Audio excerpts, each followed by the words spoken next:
Global super league 2025 আসরে রংপুর রাইডার্সের একাদশ কেমন হতে পারে চলুন এক নজরে দেখে নেওয়া যাক।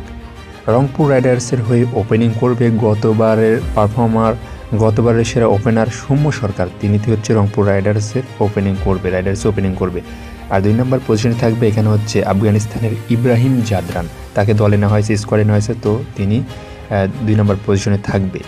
আর 3 নম্বর পজিশনে এখানে থাকবে হচ্ছে টপ অর্ডার ব্যাটসম্যান কায়েল মায়ার্স। তিনি আগের আসরেও রংপুর রাইডার্সের হয়ে খেলেছেন, তো তিনি 3 নম্বর পজিশনে থাকছে। 4 নম্বর পজিশনে এখানে থাকবে হচ্ছে ইফতেখার আহমেদ। তিনি আগের আসরেও রংপুর রাইডার্সের হয়ে খেলেছে।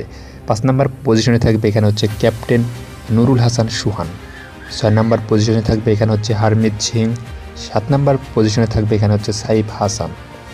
8 নম্বর পজিশনে থাকবে এখানে হচ্ছে লেগ স্পিনার তাবরিজ শামসি। যেহেতু রিশাদ হুসাইন নাই, তো তার বদলে তিনি এখানে 8 নম্বর পজিশনে থাকবে। আর 9 নম্বর পজিশনে থাকবে কামরুল ইসলাম রাব্বি। আর 10 নম্বর পজিশনে থাকবে আবু হায়দার রনি।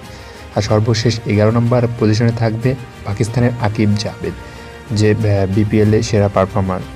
তিনি হচ্ছে উইকেট নেওয়ার তালিকায় 3 নম্বরে ছিলেন, তো তিনি রংপুর রাইডার্সের স্কোয়াডে আছেন, তো তাকে হচ্ছে 11 নম্বর পজিশনে দেখা যাবে। তিনি হচ্ছে একমাত্র ফাস্ট বোলার হিসাবে একাদশে খেলবেন। তো এরকম টাইপের একাদশ নেই গ্লোবাল সুপার লিগে রংপুর রাইডার্স মাঠে নামবে। তো এই একাদশটি আপনাদের কাছে কেমন লাগলো অবশ্যই আপনাদের মতামত এই ভিডিওর কমেন্টে জানাবেন। আর সকল ধরনের খেলাধুলার আপডেট জানতে অবশ্যই আমাদের কিকবিডি স্পোর্টস চ্যানেলটি সাবস্ক্রাইব করে পাশেই থাকবেন। ধন্যবাদ সবাইকে।